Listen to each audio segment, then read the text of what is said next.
and you'll see it at the top. So, welcome. I'm Ellen the Great. You are tuned in to episode 21 of Rewind with Ellen. And I'm our co-host, Roger Carter. How are you? I'm good. I'm good. We have two very special guests joining us today, producer turned director Winter Dunn and Tony Award actress and activist Mikayla Lashae Bartholomew. How are you, ladies? Doing We're well. great. Yes, for sure, for sure. Can I just say I love your names? I have a thing for like strong, solid names. So like Winter Dunn, Mikayla Lashae Bartholomew, that is saying something. You know what I mean? Yes. For Uh, sure.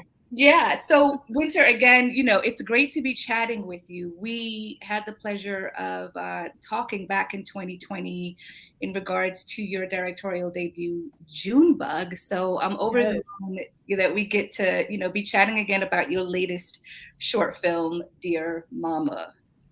Thank you for having me back. I remember that conversation. It was so lovely. And to be back with another project, it's really exciting. And it's a blessing. Like, just keep the blessings Yeah. coming continuously, right? Amen. Amen. And so, Mikayla, so before I get to Mikayla, Winter, you directed and co-developed Dear Mama. Yes. And Mikayla, you portray the lead, Tanisha, alongside Garland Scott's character, Nate. And so I want to start off with, one of the reasons I love short films and really respect the art of creating a short film is because they pack a great deal in a reduced amount of time, right? And so for 13 minutes, I get to walk away feeling moved. My thoughts were provoked. And that's all a nod to the directing, the writing, the acting, and all of that. And I really got that from Dear Mama. In Winter, I got that. Like till this day, I still remember Junebug. Mm. You know what I'm saying? Thank you. So Yeah. Thank you so much. yeah. And so could you talk a bit about the premise of Dear Mama, Winter? Absolutely. Yeah. So Dear Mama is a period piece set in 1996 in South LA. And it's about a family navigating the grief of a family member when the death of Tupac, that news breaks. And so it really is this piece about how we navigate grief differently. And how the death of our icons can really make us feel like we've lost a member of our own family. Oftentimes when you lose an icon, you feel like you lost a best friend. You feel like you lost a Right. brother, a cousin. And so watching Mikayla's character, Tanisha, already trying to navigate this really difficult loss, right, in a family where she's maybe misunderstood, to like layer that in with Tupac and not having anyone to really go to about that or talk to about that in her own home. It's a really just beautiful, quiet piece about how these two family members are navigating grief differently and how they approach it differently. And did you know going into this that you wanted Mikayla to be the lead, or was it the traditional casting audition and she just filled her part and it just made sense? Honestly, it was a bit of a traditional casting experience. Our casting director, Cherie, she had already told me, like, I have this girl. I've just seen Mikayla in a reading. She's special. I think this is the girl. But we didn't want to bring Mikayla into like a traditional, like, send in a self tape. She had just wrapped King Richard. She's been in like a stellar short film. So it was like, right, we're not going to disrespect her time. We'll have some tapes come in so we do our due diligence. But in the back of our heads, I always knew, like, okay, there's this girl Mikayla that like Sharia is really advocating for. And so we had seen maybe 30 tapes. We had girls as young as like 11 up to like mid-20s that played teenage, and a lot of really talented women and girls were coming in. And so when we had the director session with Mikayla, though, it was something, I don't know, I think our energies really clicked. We both have theater backgrounds, and there was a way, like an approach to the work that felt similar, and that was exciting to me. Like, it felt like we were in our first rehearsal. It didn't feel like a first read of the thing, or like her just being like, okay, I'm here. You could really tell she had like immersed herself in this piece and was like drinking, eating it up. Like, everything I was giving her, she was like, oh yes, like I want to use that. And it was like, okay, yeah, this is obviously our lead. This is a piece that is so quiet, that is so simple. So it's like, actors don't bring it, it can really kind of like be a bit flat. And so like, yeah, just watching her work, even in that first session, it was like really clear that we could build something really special together. And before I kick it to Ro, I just want to say this. I want to piggyback off of the word quiet. It was such a specific role, and Mikayla, this is towards you. This was such a specific role that called for a very quiet and centered portrayal, which I think you accomplished beautifully. What did you draw from? Because there were a lot of emotions to manage, but it was an emotional 13 minutes, right? So I kept thinking about like how is she staying in this for this long, and what is she pulling for to bring that to life? Absolutely. Thank you. I am very grateful to like be able to have the opportunity to be a storyteller, period. And so anytime that I walk into a piece, be it a film, television, theater, it's about, honoring the space, the atmosphere, the environment, the world that we build for these characters. And I'm so grateful to Winter and Garland. I mean, we spent so much time at the table doing table work, kind of building the backstory of Tanisha and her relationship with her father and her relationship with her mother, and how it was different, how it was specific. And so I was drawing from both what we built and what Mikayla, knew as a human being that like has dealt with grief. When I was around Tanisha's age, my mother got like desperately sick. She developed a heart condition, and my father was overseas. I'm the oldest of two. And so it kind of became my responsibility until we could get him back to kind of, become the head of household. And that I remember being one of the most quiet 6 months of my life, where it's like, you're supposed to be having fun, partying, going to prom and having all of these fun spring breaks and stuff. And I was spending most of my days and nights in hospital rooms. And it was incredibly quiet. And I have anxiety. Generally, so many of us do. And one of the pieces of Tanisha's backstory is that we think she might have anxiety as she's struggling through this grief. And a lot of times you don't want to burden your parent. I definitely didn't want to burden my mother with how I was struggling with my own anxiety. So it was quiet. So I was constantly holding my breath, waiting for the next thing to happen. And I think because of Winter's care and our producer's care on that set and that atmosphere, it made me feel safe enough to be quiet, because I am pretty exuberant as a human being.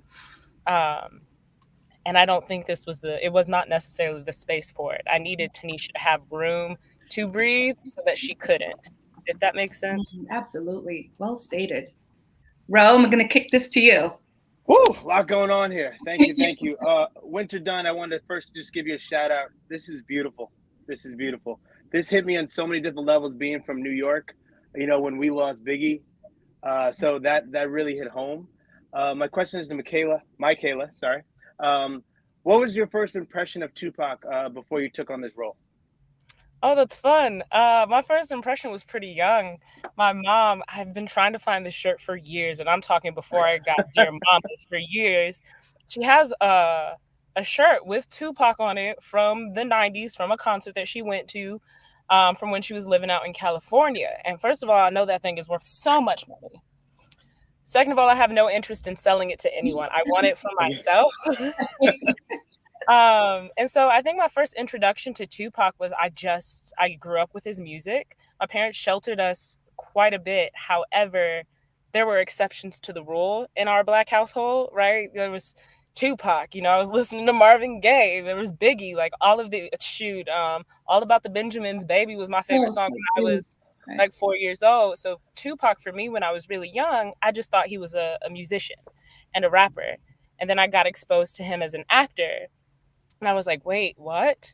And then by the time I was in high school, I was exposed to the fact that he was a multi-hyphenate. He was an artist. And he was a storyteller first and foremost. And as someone who is like very heavily involved in advocacy and the arts and how they blend together, considering who his mother is and how he was raised, I realized that my first impression of Tupac was seeing a bit of myself in him. I just didn't know what that meant yet. And it took me being an adult for me to discover that, and being able to explore his works, his poetry, his art. Seeing him, every time I see him dance, I'm just like, Okay, like I know he like looks really cool to us, but for me, I see like myself and how corny I can be every now and then. It reminds me of all of my best friends that I grew up with, all of the Black boys who used to run down the street to the cul-de-sac to buy snow cones, and then they would have their freestyle rap battles, and couldn't none of them outbar me at the time, and then run around carrying me on their back. You know, he reminded me of like a big brother figure. And so this symbol when I was really young, like just kind of an icon, a figment of my imagination and what I thought the world was telling us who he was. And the older I got, the more he became a human being and a person, which I think is a testament. Like, I think we try really hard to show that and reveal that in this story as well. Thank you. Yes. I'm glad that you talked about the 90s, because, watching this, it took me back to that era, not only through the storytelling, but visually, like the aesthetic and how it was shot. And so, Winter, what were some of those decisions that were made to give it that warm tone? Yeah, I mean, I think early on, I told our DP, like, I want this piece to have like a warm, almost sepia without it being too heavy handed. Like, I would have loved to shoot this on film, but shooting on film is just very expensive and we didn't have that budget. But I told him, like, I want this to feel like we're shooting it on a camera that might have existed in the 90s. Like, it has that kind of like tonal quality where it's not like these perfectly digital, clear frames. Like, I want to embrace like the imperfect look of it all, because something about that felt really 90s. And he's just so excellent. He was like, oh, I got you, like, absolutely. And we watched some films together and he was like, got you. And I was like, love. And then I started working with our production designer, and same thing. I was like, this is a 90s piece and I'm really not interested in like the millennial version of the 90s or like Instagram 90s with like the super extra baby hair, like, we're still in a 90s moment and I'm here for it, but I don't want that 90s. Like, I want like actual authentic Black people, Black homes existing in 1996. So that was little things like, Tanisha, you probably didn't notice, but you had this like wicker headboard in your room. And that was very specific. I was like, if you can find a wicker headboard, there's something like, wicker is so 90s and it's so Black 90s, and like her bedspread, like all these tiny little details that I don't think anyone would notice, like, oh, that's a thing. But all of them together really just create this world and this essence that's like, oh yeah, we are stepping straight into a different time, and it's not heavy handed, but it's all like feeding each other. And I think that really like adds to the tonal quality of the whole piece. And you leave being like, yeah, I feel like I'm at my mama's house, or I feel like I'm at my old home back in the day watching Martin. You know what I mean? Like, that was really important to me because I love the 90s and I really wanted that to sell, Same. Mikayla, did you have something to say? I saw you put a finger up. Oh yeah, no, I was agreeing with Winter. It just made me think of, all of these elements every time I walked into the space, especially, and I'm so grateful to the fact that like I was able to have kind of an opinion or a perspective about how Tanisha was dressed and like what she would be wearing, or like burning the ends on the hair to make sure we were in the right world, the right time frame. We don't need the curly wispies, right? They're very cute, but it's not for the time. Or I'm drawn specifically to the doorway with the beads just hanging there. I know that because I had that, I lived that. And the composition notebooks that we don't get to see these days, or the tape, the CD with like my handwriting, like I got to write that. And I thought like all of those elements were so specific, and I was really grateful to have just come off of a film that was set in the 80s and the early 90s. So it was like walking right back into the same world that I had been spending the last year in the first place. Nice. No, go ahead, Winter. Go ahead. Oh, I was just going to say that's really exciting to hear too, right? Because as directors, as filmmakers, we're on this piece for so long before actors are able to kind of immerse themselves in this world. So to hear Mikayla saying like the beads resonated with me and it made me feel grounded in my home, it's like that's the work, right? We're trying to bring in all this specificity so she can walk into that space and be honest and be present. And she's not like second guessing, like, why is that there? Like that wouldn't make sense for me. Or like this doesn't play, or like, why is my phone so new feeling? You know, it's like it's a distraction from the work that she needs to focus on, because that's a huge load to carry as the lead of a film. It's like she needs to feel immersed and present at all times. So it's really exciting to hear her say like all the little specificity that some stuff didn't even make it in the film or on the camera. It's still feeding the world, it's feeding the character. And so that's like always the goal when an actor walks on the set. So that's exciting, Mikayla. And that came through beautifully. And speaking of authenticity, how much research went into making this as authentic as possible from an actor's perspective and from a director's perspective? Yeah, I mean, for me, it was just like being obsessed with that era throughout the development, the writing. It was like watching interviews with people, because there was a moment where, you know, it's been so much time and I'm like, were people really freaking out like that in LA? And of course, you know, they were, but you don't remember, like, you don't remember people like talking about it, especially in LA, because I'm from the Midwest and I'm from a very Christian home. So I wasn't in a household where I could like bump Tupac openly at that age, and my mom would let that fly. It was more like me sneaking in the back with my headphones, like getting a moment in before she got off of work. So it was a lot of like watching videos, watching home videos of people like that week just talking about like what it meant to them and like this person that they had like lost. And it was really like they were talking about someone in their family, and it made me be like, okay, we can really push this, and it rings true, because that's how LA felt, you know. Even like the little subtext on the news talking about like riot warnings and stuff, like all of that's rooted in research, right? And our writer, Charmaine, she also has a journalism background, which I think was really helpful, because she was also like, hey, I found this thing, you know, there were riot warnings all over LA. No one broke out into riots, but the police were afraid that people were going to start like burning down buildings, because it was like this icon they loved, they had just lost. So I think a lot of that research plays in like the subtle, you know, nuance of the piece. But yeah, that's me out. Mikayla, I'll let you speak to it from a performance perspective. For sure. I mean, I think for me, from the moment I walked into the director's session, but well, not even from that moment, beforehand, when I had gotten access to the script, I knew immediately what I wanted to wear. There's something for, I think for me personally as an actor, and it could resonate for many, but coming into a space, particularly a period piece, as much as I want to, you know, I wanted to impress Winter, like, absolutely, I wanted to make sure I was comfortable in my own body. And so I made sure I was wearing clothes from the 90s. So I had this like oversized Betty Boop vintage kind of shirt that was, you know, huge on me, and was wearing, I think, like biker shorts or something, and I had my hair just kind of tied up, because the story itself is set in a household. It's set in a home. It's set in a home. They're packing. What would I look like? What would I be feeling like in the 90s specifically? And that kind of research, I think, helps me settle into my body so that I can come into a room authentically myself. And I think depending on who your director is, and once again, I was very blessed that it was Winter, they can either see that and honor that and be like, okay, like, let's play, let's work together. Or they're like, oh, you know what? She's not taking this seriously. Like, she's not dressed nice enough for this. And that presentation wasn't what was important to me. It was the representation of the story in that time period, because I know it. I lived it. I can't remember it that well.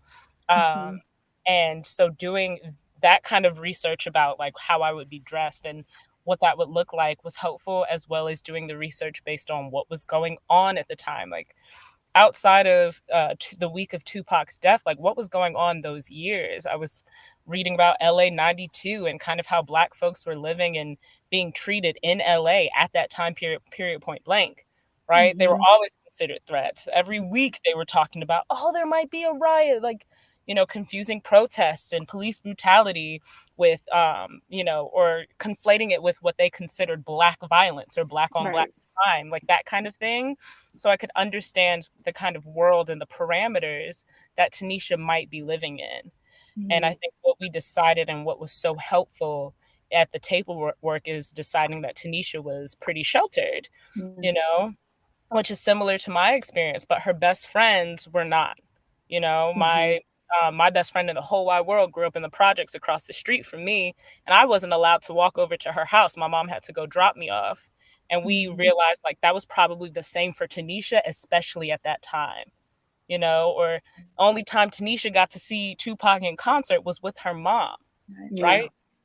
And that's one of the, you know, cornerstones and core memories for Tanisha to have for the rest of her life, and she doesn't know it yet. Yeah. And so kind of having that understanding of what the culture was like, how there had been a cultural reset after 92, and how it just kind of kept going and changed the environment and the culture of that city forever, I think helped me decide what world does Tanisha get to live in and what are the parameters. You know, she's constantly fenced in. And so doing that kind of research, I think helped because I needed to know what the community I was staying in was like and what the family and the household and that structure looks like. I love that, Mikayla, because I think that also ties into Nate's character, Garland, the actor, like talking to him and being like, what is driving you? It's like, you can look at him from a certain point of view, but the truth is he's a protector. That's who he is. He doesn't know how to show vulnerability. He doesn't know how to be tender, but he wants to protect you. And so everything he's doing is for you, even though it might not be serving you because he doesn't know how to actually talk to you, right? So like having that context of this neighborhood and what goes on in this neighborhood helped him to really ground his character as well. It's like, I'm not an a-hole. I'm not a jerk. I'm a dad, and that is the most precious thing I have. She's all that I have. I have to do everything in my power to keep her safe, even when she pushes back on it. And so it's like to see all of that research kind of grounding these characters and grounding this world. It was really special, you know, for me, just being attached to it for so long and watching them ground themselves into it in such a specific way. It was really like wonderful to watch. And that resonated for us as the viewers. Like I felt all of that. I took all that in and I understood what was happening and why it was happening and why this informed that, which helped me connect to it a whole lot more. Ro, I'm going to kick it to you. Ladies, I wanted to ask you this for both of you. What is it about hip hop that you feel so therapeutic for Black trauma? A good one. Sorry, I went deep because that's what you guys did to me in the movie. Felt that one in the core of my chest. I said, ooh. Okay, I'll share it, man. We're gonna talk today. Take us to church. Oh shoot. I mean, I will say for myself, hip hop was kind of the pulsing heartbeat in my childhood. I just didn't realize it because I was so sheltered. So, you know, I always joke and say, you know, I was playing with Bratz dolls and watching Hannah Montana until I was 15 or 16 years old. But you can't turn on Not Tonight by Lil' Kim and Brat and Left Eye and all of them. You can't turn that on and me not know all the lyrics. Right? That hip hop has always been a part of me, even if I didn't realize it. And particularly when I got to college, I always say, I said in my personal statement when I was applying to graduate school, the first sentence of my statement was, I didn't realize I was a Black woman until I got to undergraduate. Because I looked around and I realized we were the diversity hires. We were the largest class of color that the school had accepted in like a decade. And suddenly I was surrounded by so many people who looked like me and no one thought I was the Oreo. Right? No one reduced me to like, oh, like that's our white girl, you know, she talk white, like all of that kind of stuff. I was going to poetry slams. I was listening to live music. I was a part of cyphers. I was watching people record their own mixtapes. I was discovering rappers that I had known all my life and had never really spent intimate time with. And that is how I learned how to breathe through a very traumatic experiences at a predominantly white institution. So hip hop for me is like that breath that quells my anxiety or my fear or reminds me of who I am, where I came from. It always gives me a chance to san kofa, which means to go back and get it. It's a Ghanaian proverb. I can always go back to hip hop every single time. and I get to play with the story. I get to discover something new every single time. And it feels like I'm talking to someone who looks like me, who sounds like me, who sounds like my uncle, my little sister. It's the way that I get to bond with my little sister because we're so different. And she's always so shocked when I know what I'm talking about. And so, yeah, hip hop for me is this pulsing heartbeat that has always been there. And it's always there for me to touch in or check in with when I've like strayed a little too far. That felt like a poem to me. Everything you just said felt like a poem. Mikayla is so brilliant. I don't know if y'all have noticed yet. It's like a grown woman. I'm like, yeah. Who's this? Yeah. I know. I find myself like, I just want to listen. I'm like, so tell me more. But it's funny though. I think it's a reason why we got to collaborate on this because in many ways we're very much alike.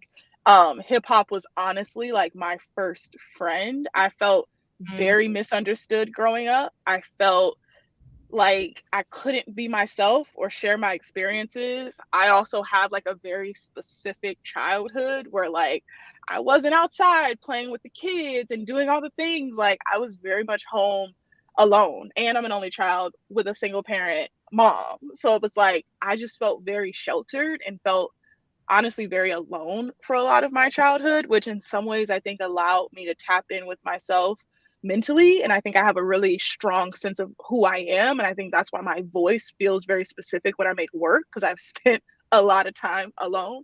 But it also, it was like a lonely time. And so when I found hip hop, it was like the best kept secret. It was like, mom can't hear this. Like she's going to immediately turn it off and like start praying.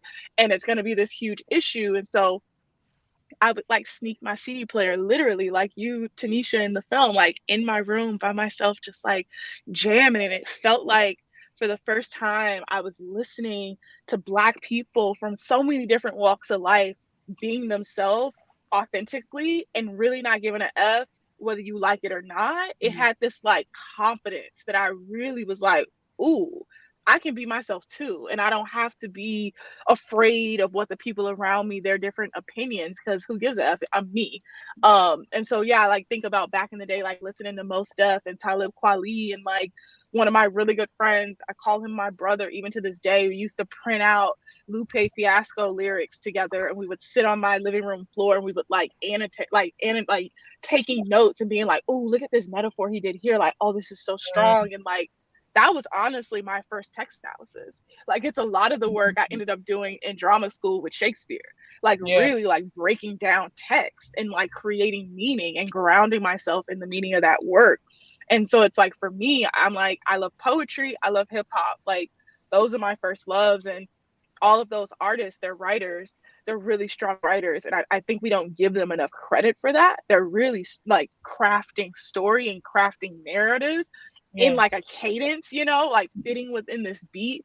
I think it's so spectacular. So it's like with hip hop, you can nerd out on hip hop, or you can just say, I'm having a good time and like jam with your friends. And it's like, isn't that what art's for, right? Like it's to make you feel something. It's to make you perk up and go, ooh, what is that? Who is that? And so, similar to Mikayla, hip hop has had, a really specific and a really beautiful part of my life, and it always will. And so like me and you need to, when you come to LA, let's have like a jam session together and just like play all of our favorites and like do the thing. And it makes me think of both the universality and the range and variety within like Blackness and Black experiences and Black communities. And I always say plural because like we're not monolithic, right? I grew up in a sheltered military household with access to listening to hip hop because my mama would be playing it, where like you had to like sneak it. I think of a story that like Venus and Serena and all of their sisters were talking about how they used to sneak tapes of NWA in their house, and they daggone sure couldn't let Miss Oracine or Mr. Richard Williams hear that kind of stuff. And like the fact that those were the experiences they were having in the 90s, and how that was like experiences we were having in the early 2000s, like it translates in a way that I think that everybody hopefully can see themselves in Dear Mama. and it be understood that this is both a specific Black thing for Black people, for us, by us. Come on, FUBU. Period. Also showing like the universality of our humanity, right? Because we're humans first, and I think Dear Mama does such a great job of not me tooting our own horn. I mean, you do what you gotta do, as you should. I believe that we do a really good job of using hip hop as a through line to remind folks that like, we are more than the stereotypes that are put upon us, and we are more than our emotion and our trauma. We get to exist and find moments of joy, find dis-ease, find breath when we don't have it. We get to be anxious, we get to be scared, we get to be hopeful and curious. We get to ask our mom and dad, questions. We get to buck up with our mom and dad in ways that, not all of us would do. Right. We are more than the images that mainstream media puts upon us. And I think that hip hop is that main kind of heartbeat throughout the film to show that. Yeah, and I think it's just lovely to see a young Black girl, teenager, engaging with hip hop. I think we've seen more than enough narratives of like young boys engaging with hip hop, but it's always been seen as this like hyper masculine space. And so it was really special for me too to see like Black girls, we're a part of the culture too. Like we're listening to this music too, and it's a part of our upbringing just as much as our brothers, you know what I mean? And so that was really special to kind of lean into. Yes. I remember coming to this country in '89 from Kenya because I was born in Kenya, and just being thrown into the deep end of hip hop and just being obsessed. And it was the reason I started writing poetry. It's the reason I started to understand the importance of self-expression and being unapologetic at such a young age. Now, it's taken me quite a while, obviously, to grow into that person, but hip hop was like the catalyst of all of that. So being able to relate to that in the film, watching Tanisha just brought me back to so many different memories. And you brought up the word bucking back, which I loved it that she did when she hit her dad over the head with, "This is bullshit." And I was like, wait a minute, what's about to happen here? How's this going to transpire? What was it about Tanisha in that moment that just made her, just pretty much say, F it, like something's got to give?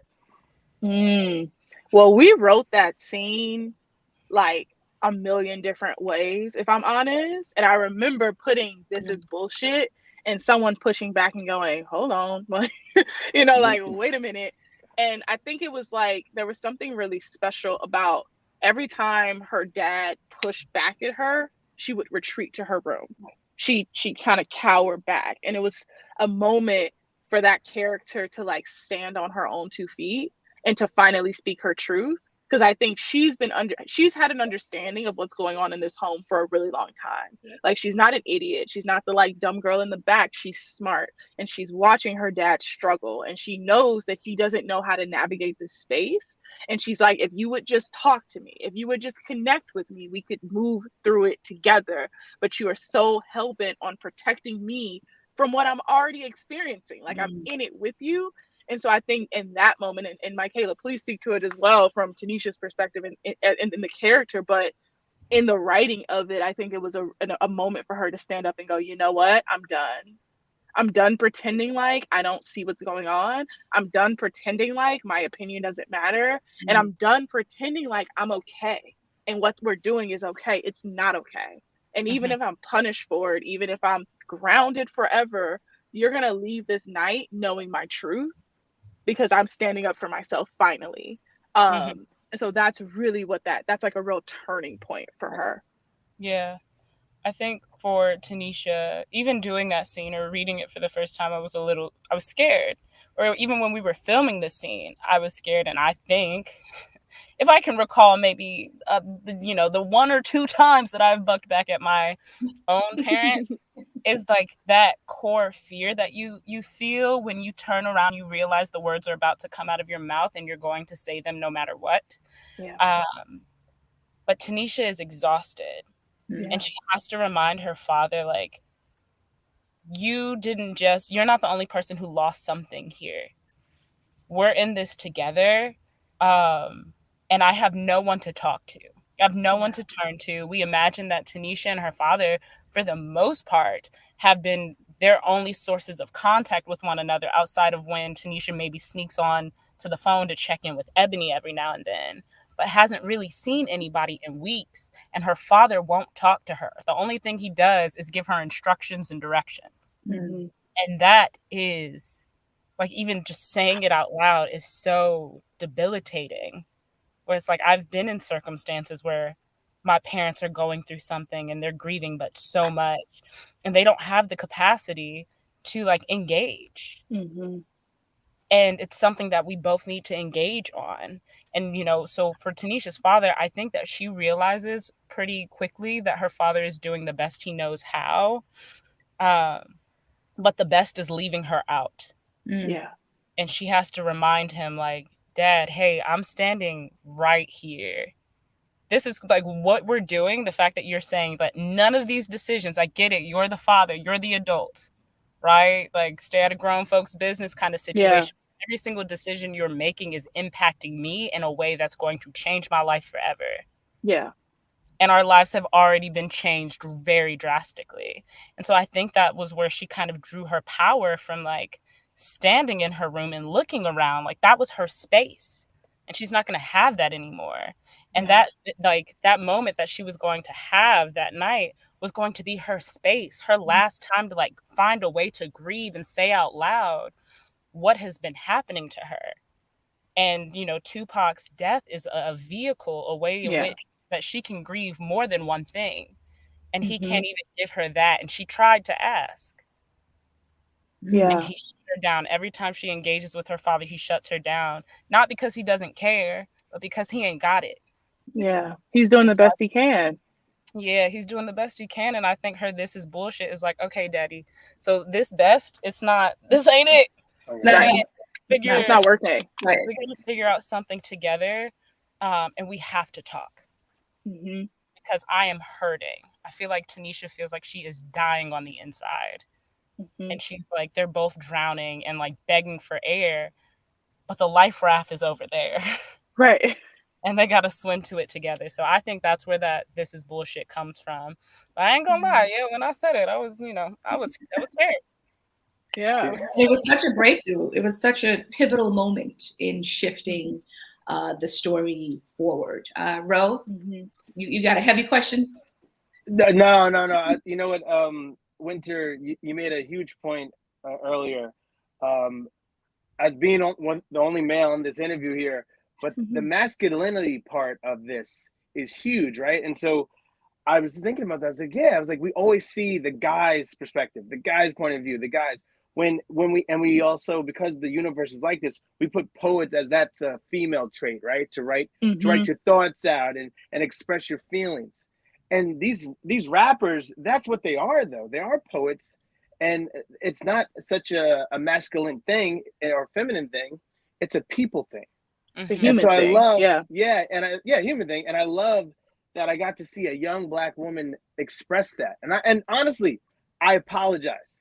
I'm going to apologize to you, because I think if more men watch this film, they'll realize, like, wow, I've closed that idea of like, oh yeah, you feel hip hop.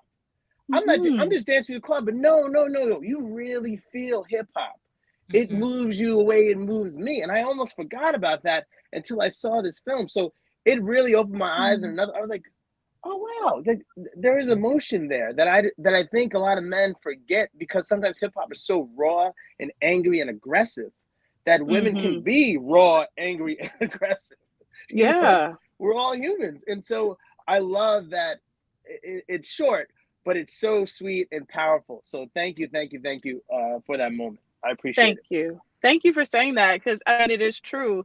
That was the biggest critique when I would be a kid, like listening to this music. I remember I once, maybe not the best example, but I once fell asleep listening to the Eminem show. And I remember my mom came in and was like, what is this? Like, you are going to be a respectable woman. Like, this is not.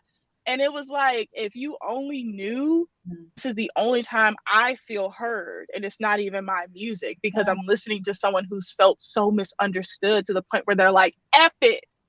If you're not going to lean in, I'm going to just throw it at you, and you're going to take it or you won't. And I think there's plenty of young girls, plenty of young Black girls who see themselves in the music because they don't see themselves in their surroundings. They're looking around, trying to be heard, trying to, hey, I could really use, and they're being shut out because they're just a kid that you throw in their room and go, get out of grown folks' business, as Mikayla said. And sometimes the music, the culture is the only place you're listening to people go, look, I was misunderstood too. This is my response to that. And I think it inspires us to now make films like this, or to make work or whatever in our own spaces and go, you know what? F it. I'm gonna just throw it at you, and you're gonna take it or you'll leave it, because I'm tired of silencing myself, and I'm tired of pretending like being myself isn't good enough. It is. And there'll be an audience somewhere, like they'll find you. The audience always finds work that speaks to them. Mm. Well said. Jeez. I am a sucker for father-daughter dynamics and complexities, because there's so much to unravel, so many levels to it. And it was one of the things I loved about Jumba, because that had its own intense dynamic.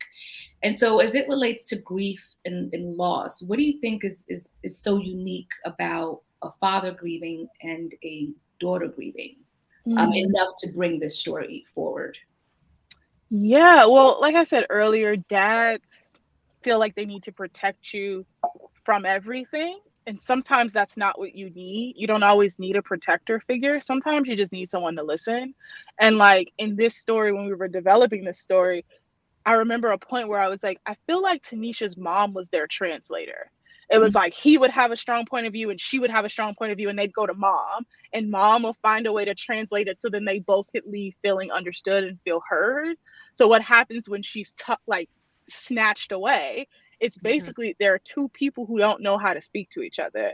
There is this masculine figure who just wants to like get it done. Like I believe Nate has like a military background. He like drowns himself in activities and lists, and like checking things off the list to him is progress. Like we are making progress because we are further ahead than we were yesterday. And I think Tanisha is completely different. I think she's like, look, I get it. I understand why we have to move. I don't like it, but I understand it. But this would be a much easier pill to swallow if you would include me in the conversation, if you would break it down for me from your point of view, or if we would sit and talk about mom together and express ourselves and navigate this thing together.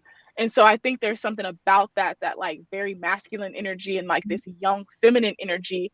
They don't always know how to connect. And I think that this film is a lot of that, of these two people trying to communicate, but they're just speaking completely different languages. And I think that happens a lot with young girls and their dads. It's either my dad was the best person in the world and I'm obsessed, and they have like that super tender relationship like early on, or it's the opposite where it's like, okay, like you're not really talking to me, you're talking at me, and I don't really respond to that, and I don't know how to tell you to stop, right? Because I'm just a kid, so I think that there's just so much to unpack in that relationship dynamic.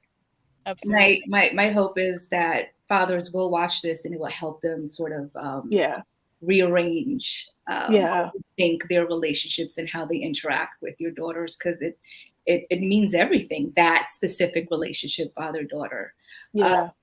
Two of my favorite scenes, the wide shot of Nate standing in a room with the wallpaper in the background right after the breakthrough argument with Tanisha. I thought it was incredible, the depth and emotion in that scene. Like there were no words. It was just Nate standing in this room. You captured so much in that shot. I also recognize that same type of shot in Junebug. I think there was something specific I loved about that. And also the end, the wide shot of Nate and Tanisha sitting side by side. They gotten through what they gotten through, and they were at the step of acknowledging their grief, sitting under that tree. And it was something about the shape of that tree, man. I can't even describe it. I kind of felt like that might have been Tanisha's mom in some way, sort of covering them. It was beautiful. Oh, thank you. I'm a sucker for a beautiful wide when a character is like making an emotional leap for themselves. It's something about the way your body language shifts when you're starting to realize, I think I fucked up. Like I love that shot of Nate too, when he just turns to us and he looks so small for the first time. He's been very much like, I know what to do, like just follow my lead. And for the first time, as you're hearing Tanisha cry, he just looks small. And it's like, for me, that realization of like, oh, he loves this kid. He loves her so much that he couldn't actually talk. You know what I mean? Like, he's been doing everything wrong from a place of love, and that realization of like, I'm loving you so hard, I'm smothering you, I'm like strangling you with my love. I feel like that in that moment, I remember when we shot it. I think that might have been like our first take that we ended up using in the cut, because it was just something so simple of him just like turning to us and just allowing, and then moving forward. I was like, yeah, got it. Garland, he really is. Mikayla too, obviously, but Garland was a beautiful presence on set as well. Yeah, that chemistry between Mikayla and Garland was insane. It was beautiful.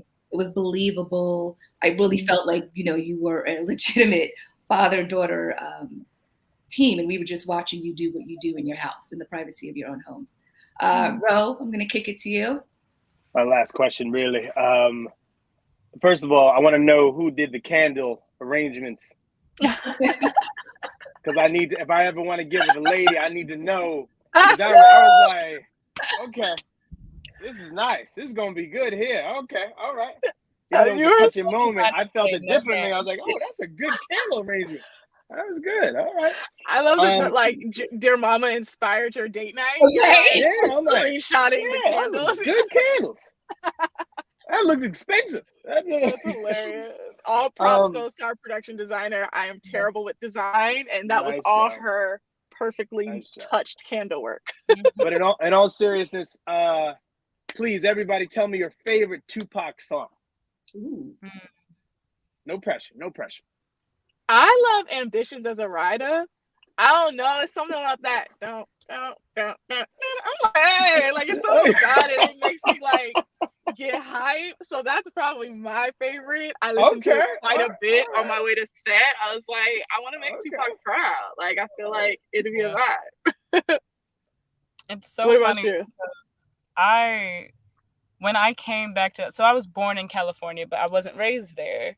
And there was something about when I was growing up, California Love, when I would hear it in Virginia on 95.7 R&B, Yesterday and Today's Hits, would make me feel like I was attached to a home that I never knew, because my parents moved me when I was a baby. And I remember when we were filming King Richard, I was driving in a little rental car that I'd just gotten, and all of a sudden it came on the radio, and I think I was going down Crenshaw. And I was like, oh, this is what that feels like. And I know like California Love feels like it's that easy target, but California Love is what made me feel like I could claim that California was my home. And so every single time that song comes on, I kind of lose my mind a little bit, because I'm just like, I mean, this song is for me, because like I got that California Love. I know y'all be saying like, clearly you're a Southern Belle, and it's like, no, baby, I'm West Coast. Period. And then I can't not speak on Dear Mama, especially because the day we had our world premiere, it came like, it just kept appearing in my life in different ways. A friend of mine was at the Dear Mama, the Tupac exhibit in LA, and he had posted a photo of the Dear Mama section of the exhibit. And he had no idea that the premiere was happening that day. And I was like, okay, that's weird. I got in my car and Dear Mama came on, and I was like, hello, what's happening? And then I remember I was driving and I just saw a mural of Tupac with the words Dear Mama on it the day of our premiere in South by Southwest. And I wasn't able to go because I was doing a show in San Diego. And it was one of those things where I was like, oh, this song is always going to be a part of my life in some capacity, because this story will always be a part of my life, and Tupac will always be a part of my life. And my mother, no matter how much we butt heads, is always going to be like, that's my lady, you know? So those are my two forever. Oh, I love hearing that Dear Mama was like surrounding you in San Diego while we were in Austin premiering. It made me feel like I was there. It really did. I was like, Tupac, are you here with me, sir? All right. He was. He's been with us throughout this whole process. That's so special. Yeah. And he would be proud. Ro, what's your favorite Tupac song? Keep your head up. because that was something just positive, and it was dark, man. It was a dark time. Like hip hop had both sides, right? And there's a dark in the clubs, like whether or not you're gonna get home or not, and just the gangs and stuff back then. And I'm from Wu-Tang all day, so you know that was just a different era. But sorry, I have to do this just 1 second. Winter, did you try to get the rights to any music of Tupac, or was that did they give you like a check and you were like, that's too much? The Tupac estate was like, that ain't gonna happen. Honestly, no, I did not try because okay. I just knew. I was like, we're like even like indie. Like you could even get like every set. I was like, we're an independent short film. We do not have Tupac money. And I remember when we first were developing this, everybody else in our fellowship was like, how are you going to tell this story without the song? And I was like, to be honest, like, of course the song is like important to the story, but it's really not. It's about this girl's reaction to the music and how she's leaning into the music, what the music does to her in this household. So I think if we actually had the song, the story would have been adjusted a little differently. But no, we knew from day one, it was like, if you're going to do this, you're going to have to commit to the fact that you can't get the music. And I was like, I'm committing. Like, this needs to be told, and we're going to find a way. You did it. Thank you. And I just had to ask them, because I was like, how did you do it? And the vision of that and to make it work, that's the hardest part. Because I'm like, this would be great for a Tupac song right here. All right. Right. I'm like, okay, maybe we'll get it sometime. But it was great. You didn't need that. So shout out to you and the brilliant staff production crew that really made that come together, and the actors. That was amazing. I'm done. Absolutely. Thank you. And I just want to say our entire team has been so stellar. Like, I know people like give all credit to the director, and of course I worked really hard, but there would have been no film without our team, and everybody just committed to this vision with such passion that I felt so supported. Like, okay, like we got this. Everybody is so tapped in. So I had to say that because I'm so grateful for my team. Absolutely. And speaking of fellowship, congrats. You were awarded the 2021 Amazon Studios Film Fellowship for your directorial work on Dear Mama. Bravo. Thank you.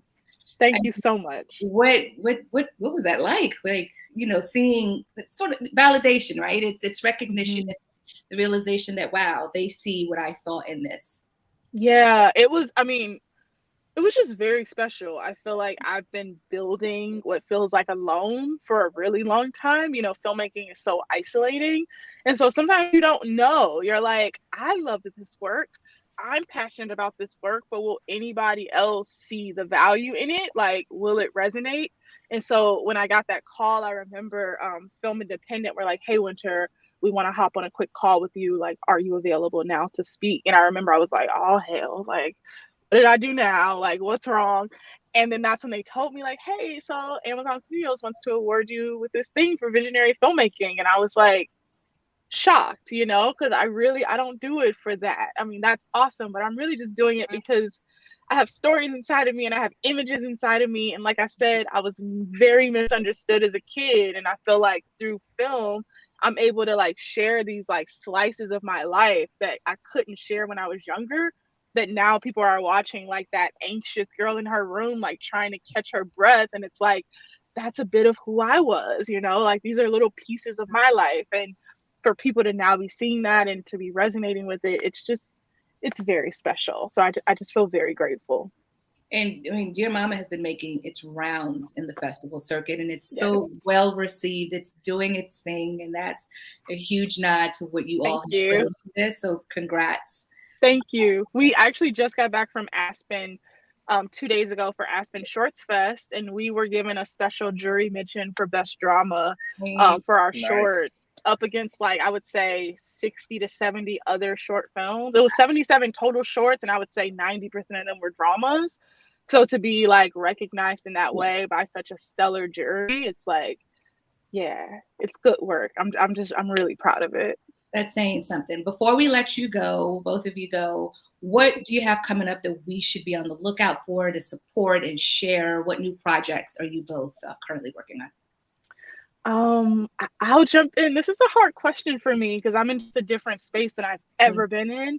I'm getting scripts sent to me to like make a decision if I want to direct, which is like insane. I don't even know how to navigate that. So I'm looking at having my debut feature. We're still trying to lock what exactly that's going to be, but I think it's going to be similar to this, very grounded, very honest, Black, but in a very like universal, like human way. Like we are human just like everyone else. And then I've also been getting really amazing opportunities in the episodic space. So I'm shadowing incredible TV directors right now, which I don't know if you know, but getting into TV is so hard as a director because no one wants to give you a shot until someone's already giving you a shot. And so to be in some of these new rooms that I'm in the TV space is really exciting. And I'm fingers crossed looking to direct my first episode in the next year. And then of course like developing shorts. I don't know how to stop. So I have all these stories and one of them is going to pop and click, and when they do I'll be sure to send y'all an email and let you know what's going on. But yeah, that's a little bit of where I am at right now. That's incredible. That's incredible. What about you, Mikayla? I think similar to Winter, I mean, I'm actually, the reason I'm in a car is my partner and I have been driving across country all week because I am transitioning from New York to LA. Just because, it's easier to be bi-coastal from LA. So I still will be working predominantly in New York, but there are a couple of projects that I'm up for that like, God willing, things turn out or pan out for me to be the one to tell those stories. And there's one that I'm especially excited for that I can't really talk about. But I get butterflies in my stomach just thinking about the ways in which it would change my life. And so I've been trying to stay grounded, remain humble, and figure out what this season of transition looks like for me, because I've been in this career for quite some time, and I know I look like, a child. But I've never really imagined that I would be able to enter into the film space at all. I am classically trained in theater, and all of these things are coming my way. And I'm just like, oh, like you're interested in me?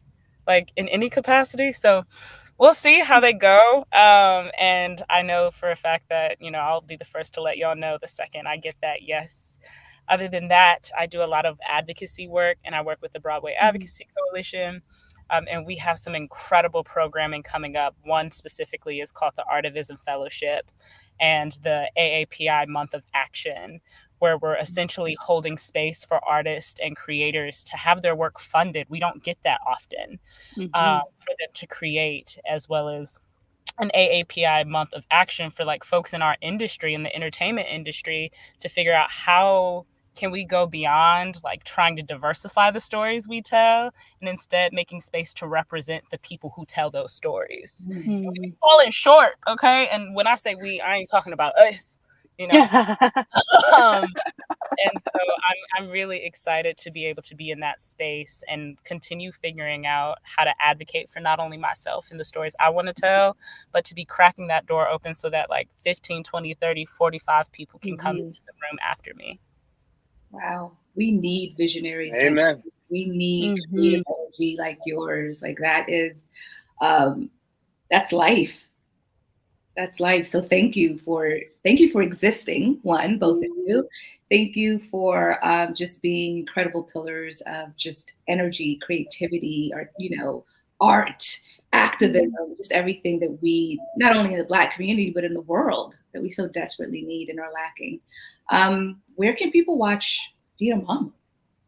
Winter? So we are still in our festival circuit. Okay. There's of course people, we're getting reached out about different ways to have the film distributed publicly, but my hope is that by this time next year, you'll be able to see it on a streaming service or someplace, where we can all access it. But, we've just premiered, 3 weeks ago in Austin. So we're still in the film crowd, but please follow Dear Mama Film. That's our Instagram page. Every festival we're in, any screening we have, private or public, whatever, we'll be posting it there. And as soon as we're able to share the film to the public worldwide, we'll be sharing all of that information there as well. Netflix. Hey, Netflix, did you hear what he Sorry. Netflix. Hey, Netflix. Ooh, HBO Max. Who's got the most? Literally everyone. Right. Yeah. So trust me, I'm on it, and my producers are so stellar. We're knocking on every door we can. So I have faith that this film will definitely be on a platform and share it worldwide. Yeah. For sure. Thank you so much for taking the time to talk with Ro and I on Rewind with Ellen. And I see us having many future conversations. Yeah. I'm going to just go ahead and put that in the matrix. I would love that. Thank you for having us. This is always, talking with you is always awesome, but thank you for having just a beautiful conversation about the work. I appreciate it. Appreciate it. So you guys have a great rest of your day. Awesome. Same to you. Bye. Bye. Bro, that was awesome. We're still on? No, we're off. Well, my God. We're just going to wrap up. Oh, we're still on though? Yeah, we're just gonna say goodbye. Wasn't that? Be like, what's up? Pop bottles? Yo, we going to the club? Sorry. Yes, it was very nice. Oh, that's hysterical, Ro. Yeah, thank you for that. Like, we need to do more of those. That was awesome. What we do here at blackfilm.com. Rhyme with Ellen. That's what we do. All right, you go on about your night. It looks like you are in.